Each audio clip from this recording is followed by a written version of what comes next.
রাত গভীর, মরুভূমির এক ফোঁটা বাতাসও নড়ছে না। তবুও যেন আকাশে নীরবতা কাঁপিয়ে এক অদৃশ্য কণ্ঠস্বর ছুটে আসছে, যেন অতি ক্ষুদ্র কোনো প্রাণী ভয় পেয়ে চিৎকার করছে। আর সেই শব্দ অনায়াসেই পৌঁছে গেল এক রাজার কানে। এক রাজা, যার সামনে দাঁড়িয়ে থাকা হাজারো জিন তার কোনো ভাবেই বুঝতে পারত না, কিন্তু এক পিঁপড়ার ফিসফাস তিনি শুনে ফেললেন। এমন রাজা, এমন নবী, এমন রহস্যে ভরা ক্ষমতা পৃথিবী কখনো আর দেখেনি। আজ আমরা ডুব দেব সেই রাজ্যের ভেতর, যেখানে বাতাস ছিল বাহন, জিন ছিল সৈন্য, পাখিরা ছিল দোভাষী, আর আল্লাহর দেয়া ক্ষমতা ছিল সীমা ছাড়ানো। এই গল্প শুধু ইতিহাস নয়, এই গল্প আকাশ থেকে নেমে আসা বরকতের আলো। এই গল্প নবী সুলাইমান আলাইহিস সালামের। আলোর জন্ম, রহস্যের শুরু জেরুজালেমের শান্ত উপত্যকা। প্রভাতের আলো, হাওয়ার মাঝে অদ্ভুত এক পবিত্রতা।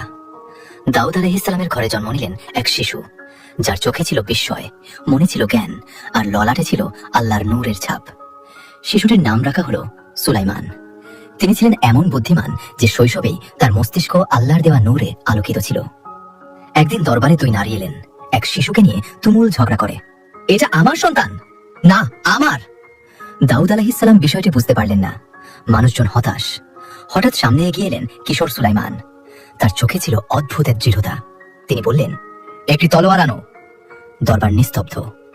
শিশুটিকে দুই টুকরো করো, দুজন মায়ের মাঝে ভাগ করে দাও। ঠিক তখনই এক নারী চিৎকার করে উঠলেন, না, শিশুটি ওরই হোক, শুধু শিশুটাকে বাঁচতে দাও। সুলাইমান বললেন, এই নারী আসল মা। এই বিচার ছিল এতটাই বিস্ময়কর যে দাউদ আলাইহিস সালাম আকাশের দিকে তাকিয়ে বললেন, আমরা সুলাইমানকে সঠিক বিচার বুঝিয়ে দিয়েছিলাম। এই দৃশ্য ছিল তার ভবিষ্যৎ শক্তির প্রথম ইঙ্গিত। নবুয়তের আলো রাজত্বের ভার সময় করায়। দাউদ আলাইহিস সালাম ইন্তেকাল করেন। রাজ্যের ভার, নবুয়তের আলো দুটি এসে পড়ল সুলাইমান আলাইহিস সালামের কাঁধে। কিন্তু এটি ছিল কোনো সাধারণ রাজত্ব নয়। এটি ছিল মানুষের উপরে শাসন, জিনদের উপরে শাসন, বাতাসের নিয়ন্ত্রণ, প্রাণীদের ভাষা বোঝার বরকত। হ্যাঁ, সুলাইমান আলাইহিস সালামের রাজ্যে পৃথিবীর প্রতিটি জিনিস তার আদেশে সাড়া দিত। পাখি, বন্য প্রাণী, এমনকি জিনেরা, সবাই।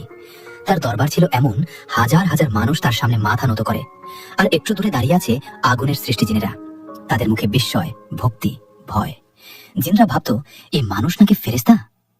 কুরআন বলে, তাকে শেখানো হয়েছিল পাখিদের ভাষা এবং তাকে দেয়া হয়েছিল সকল প্রকার দান। পিঁপড়া রানী ও সেই অলৌকিক সোনা একদিন ভয়ঙ্কর বড় বাহিনী নিয়ে সুলাইমান আলাইহিস সালাম অগ্রসর হচ্ছেন। মানুষ, জিন, পাখি সারিবদ্ধ শৃঙ্খলা। হঠাৎ তিনি থেমে গেলেন, মৃদু হাসলেন। সেনাপতি বিস্ময়ে জিজ্ঞেস করলেন, হে নবী, আপনি কেন থামলেন? তিনি বললেন, এক পিঁপড়ার রানীর কথা শুনলাম। সব সৈন্য হতবাক, জিনদের চোখ বড় বড়। পিঁপড়া রানী নিজে তার জাতিকে বলছে, হে পিঁপড়ারা, গৃহে প্রবেশ করো, সুলাইমান ও তার বাহিনী অজান্তে তোমাদের পিষে ফেলবে। সুলাইমান আলাইহিস সালাম মাথা নত করে আল্লাহকে বললেন, হে আমার রব, আমাকে কৃতজ্ঞ বানাও। তিনি জানতেন এ শক্তি তার নয়, এ শক্তি আল্লাহর। এভাবেই এক রাজা এক ক্ষুদ্র পিঁপড়ার কথা শুনে থেমে গেলেন। এত বিনয়, এত আধ্যাত্মিকতা, এত রহস্য এই পৃথিবী খুব কম দেখেছে। সিন 4। হুদহুদ পাখির অচেনা সংবাদ একদিন দরবারে। সৈন্যরা সারিবদ্ধ হয়েছে, পাখিদের দলও, কিন্তু হুদহুদ নেই। সুলাইমান আলাইহিস সালাম বললেন, যদি কোনো বৈধ কারণ না থাকে তাকে কঠোর শাস্তি দেব। কিছুক্ষণ পর হুদহুদ এসে হাজির। ডানা কাঁপছে, শ্বাস দ্রুত। হুদহুদ বলল, আমি এমন একটি সংবাদ এনেছি যা আপনার জানা নেই। সুলাইমান আলাইহিস সালাম তাকালেন, তার চোখে রহস্য। বলো। হুদহুদ বলতে লাগলো, দূর দেশে এক রানী আছে, রানী বিলকিস। তার সিংহাসন বিশাল, তার রাজত্ব জাঁকজমকপূর্ণ, কিন্তু সে সূর্যের উপাসনা করে। কুরআন বলে, আমি আপনাকে এমন সংবাদ এনেছি যা আপনি জানতেন না। এই সংবাদ শুনে সুলাইমান আলাইহিস সালামের হৃদয়ে দাওয়াতের আগুন জ্বলে উঠল। তিনি সিদ্ধান্ত নিলেন, এই রানীকে ইসলাম ও তাওহীদের পথে আনতেই হবে। বিলকিসের উদ্দেশ্যে এক আসমানি চিঠি সুলাইমান আলাইহিস সালাম লিখলেন, বিসমিল্লাহির রহমানির রহিম। আমার কাছে আত্মসমর্পণ করো, আল্লাহর পথ ধরো। এই চিঠি হুদহুদ বিলকিসের রাজ্যে পৌঁছে দিল। রানীর চোখ ফ্যাকাশে হয়ে গেল। তিনি বললেন, এ তো এক শক্তিশালী রাজার চিঠি।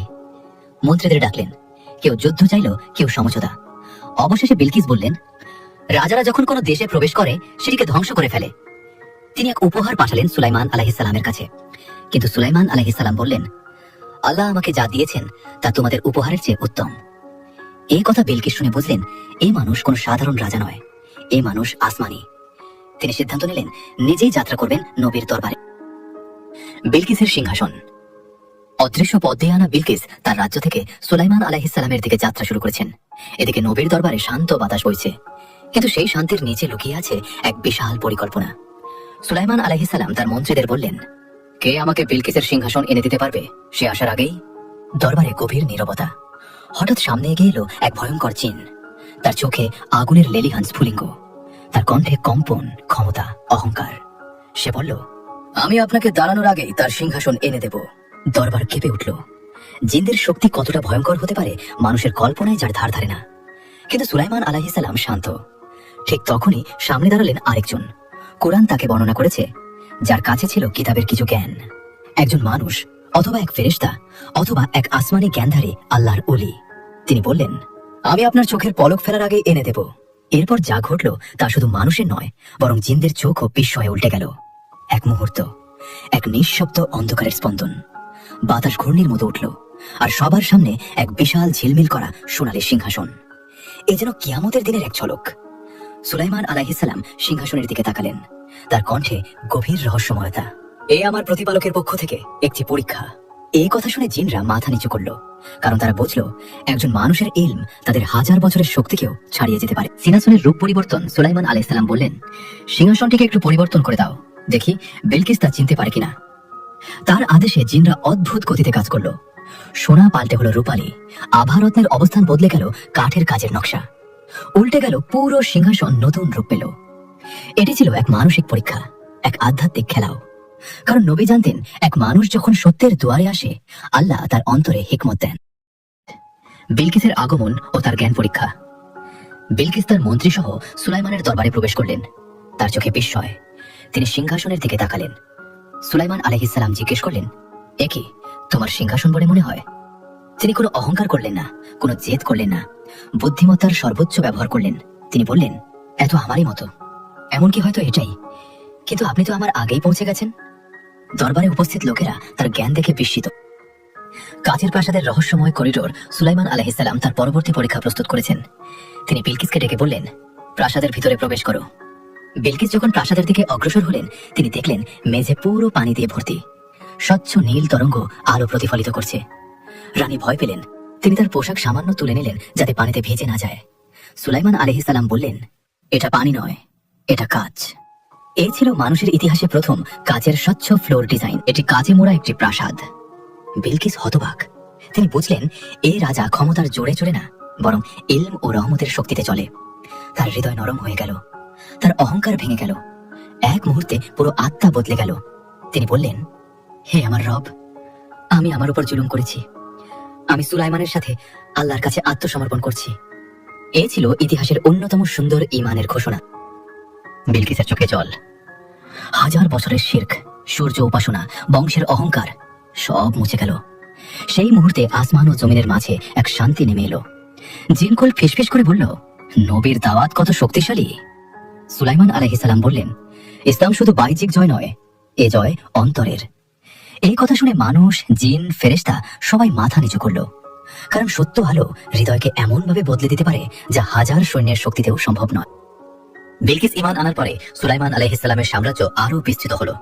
মানুষ ও জিন একসাথে কাজ করত।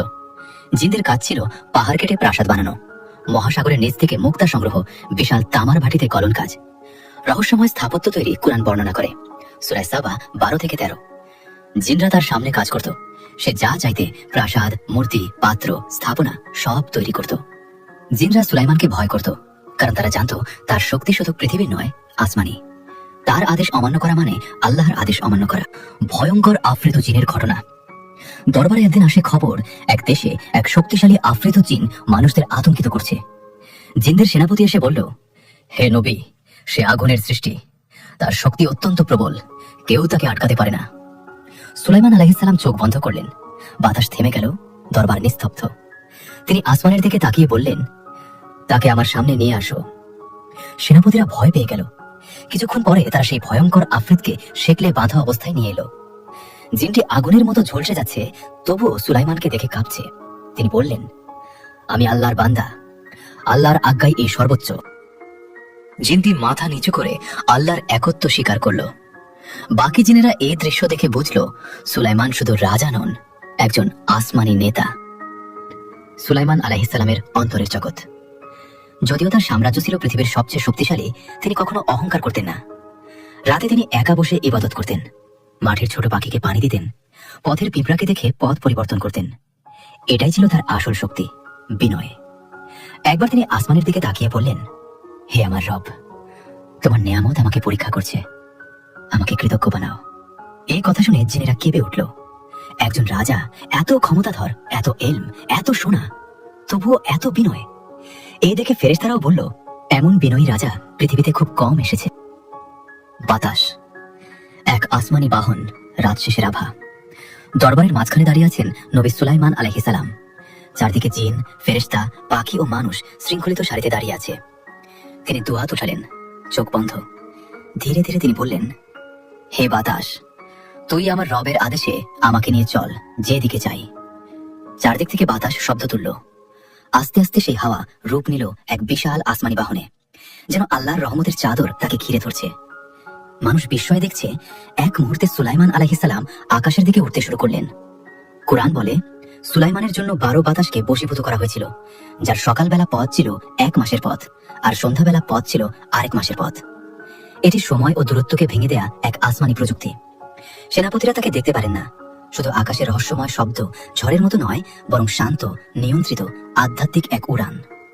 যারা নিচে দাঁড়িয়ে থাকে তারা বলে, এই দৃশ্য মানুষকে দেখানো নয়, এই দৃশ্য মানুষের হৃদয় কাঁপিয়ে দেয়। জিনদের অবাধ্যতার শুরু। আগুনের সন্তানদের ভয়। সুলাইমান আলাইহিস সালামের শাসন ছিল ন্যায়ের, কিন্তু জিনদের একটি দল ছিলেন যারা তার শাসন মানতে চাইত না। তারা বলতো, তুমি তো মানুষ, আমরা আগুনের, তিনি মাটির, আমরা কেন সিজদা করছি? জিনদের একাংশ ভীত হয়ে গেল, কারণ তারা জানতো সুলাইমান আলাইহিস সালামের ক্ষমতা শুধু জাদু নয়, এটি নবুয়তের আলো। এই আলো আগুনের শক্তিকেও পরাস্ত করে। কিন্তু বিদ্রোহ ছড়িয়ে গেল, কিছু জিন তাকে সমর্থন করলো। তখনই আকাশে ঘন অন্ধকার নেমে এলো, এক অদৃশ্য মহাশক্তি সবার উপর নেমে এলো। চারদিকে আগুন নিভে গেল, নীরবতা। আর সেই নীরবতার মধ্যে এক গর্জন, তোমরা নবীর অবাধ্যতা করবে। সে শব্দ মানুষের কানে পৌঁছায়নি, এটি ছিল জিনদের জগতে ভয়ানক আল্লাহর সেনাদলের সতর্কবার্তা। সুলাইমান আলাইহিস সালাম জানতেন না, কিন্তু ফেরেশতারা তাকে জানলো। তোমার জিনদের এক অংশ বিদ্রোহ করছে। নবী সুলাইমান আলাইহিস সালাম বললেন, যে জিন অবাধ্য হবে তাকে আমি আগ্নেয় শৃঙ্খলে বেঁধে রাখবো। এই শৃঙ্খল ছিল বিশেষ, মানুষ এটি দেখতে পেত না, কিন্তু জিনেরা যখন এই শৃঙ্খলে বেঁধে যেত, তাদের পুরো অস্তিত্ব কেঁপে উঠত। কুরআন বলে, আর কিছু জিনকে আমি তার জন্য শৃঙ্খলিত করে রেখেছিলাম।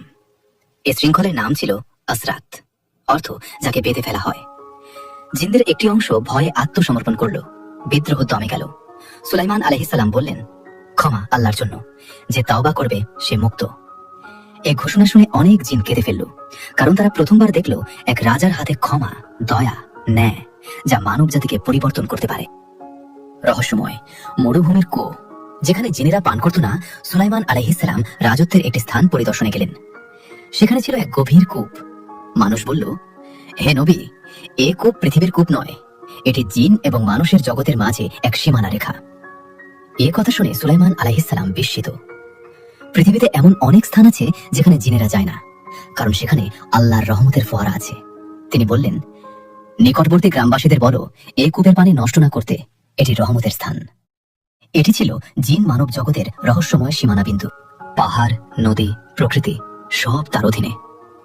একদিন তিনি এক পাহাড়ের পাশে দাঁড়িয়ে দেখলেন, প্রতিটি পাথর, বালুকণা, গাছ লুকিয়ে আছে এক আলাদা রহস্য।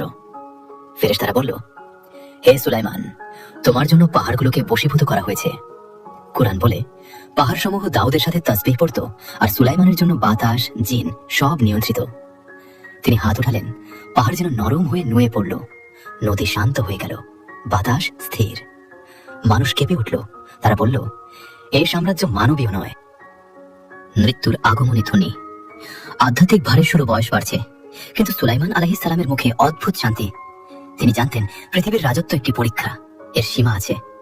একদিন তিনি একাকী বসে আছেন, দূর থেকে জিনেরা দেখছে তিনি খুব গভীর চিন্তায় নিমগ্ন। তিনি বললেন, জীবন কেমন ক্ষণ ক্ষণস্থায়ী, ধন, ক্ষমতা, বাহিনী সবই চলে যাবে। এক জিন কান্নার গলা চেপে বলল, হে নবী, আপনি চলে গেলে আমরা কিভাবে শাসিত হব? সুলাইমান আলাইহিস সালাম বললেন, আমি যে আইন শিখিয়েছি তা তোমাদের আলোর পথে রাখবে, কারণ আইন মানুষের নয়, আল্লাহর। তার কণ্ঠে এক অদ্ভুত আধ্যাত্মিকতা, মৃত্যুর ছায়া যেন এসে দাঁড়িয়েছে। দেখা যায় না, তবুও অনুভব করা যায়। শেষ কাঠামো, জিনদের ভয়ঙ্কর পরীক্ষা। সুলাইমান আলাইহিস সালাম সিদ্ধান্ত নিলেন, এবার তিনি জিনদের কঠিন পরীক্ষা নেবেন। তিনি বললেন, আমার জন্য এমন একটি ভবন তৈরি করো যা দুনিয়ার কোনো মানুষ বানাতে পারবে না। জিনেরা কাজ শুরু করলো। বিশাল তামার পাত্র, পাহাড়ের পাথর কেটে মণিমুক্তার আকার, নদীর নিচ থেকে উজ্জ্বল পাথর তুলে আনা, আগুনে গলানো ধাতু দিয়ে প্রাসাদ কুরআন বলে। সূরা সাবা 13। তারা তার জন্য বানাত প্রাসাদ, মূর্তি, বিশাল পাত্র এবং স্থির বড় বড় হাড়ি। এটি ছিল জিনদের সর্বশেষ পরীক্ষা। তারা জানতো না এই নির্মাণ কাজই তাদের জন্য এক রহস্যময় পরিণতি বয়ে আনবে। সুলাইমান আলাইহিস সালামের দাঁড়িয়ে থাকা অবস্থায় মৃত্যু এখন আসছে, সেই ঘটনা যা পৃথিবীর ইতিহাসে আর কখনো ঘটেনি। জিনেরা ভবন তৈরিতে ব্যস্ত, চারদিকে আগুন, পাথর, কুঠার, গলিত ধাতু।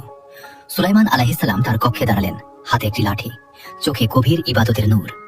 হঠাৎ আল্লাহ তার রূহ কেড়ে নিলেন। দেহ স্থির, আঁচল নড়ে না। তিনি দাঁড়ানো অবস্থাতেই রইলেন। 1 দিন, 2 দিন, 7 দিন, মাস পার হয়ে গেল।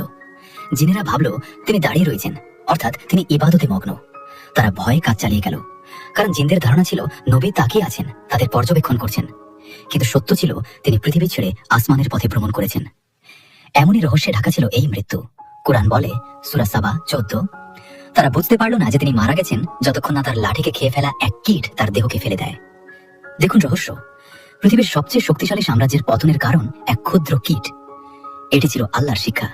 শক্তি, রাজত্ব, ভয়, সাম্রাজ্য সবই তার হাতে। জিনেরা চিৎকার করে কাঁদল, আমরা যদি গায়েব জানতাম তবে তার এতদিন মৃত্যু লুকানো থাকতো না। তাদের অহংকার ভেঙে চূর্ণ হয়ে গেল। মৃত্যুর পর আসমান থেকে নেমে আসা বার্তা ফেরেশতারা এসে ঘোষণা করলো, এ নবীর শাসন ছিল আল্লাহর পরীক্ষা, এ মৃত্যু ছিল আল্লাহর শিক্ষা। আল্লাহর ইলম ছাড়া কেউ গায়েব জানে না। মানুষ ও জিন সবাই মাথা নিচু করল। এই মৃত্যু এক রাজ্যের সমাপ্তি নয়, বরং এক আসমানি পাঠ।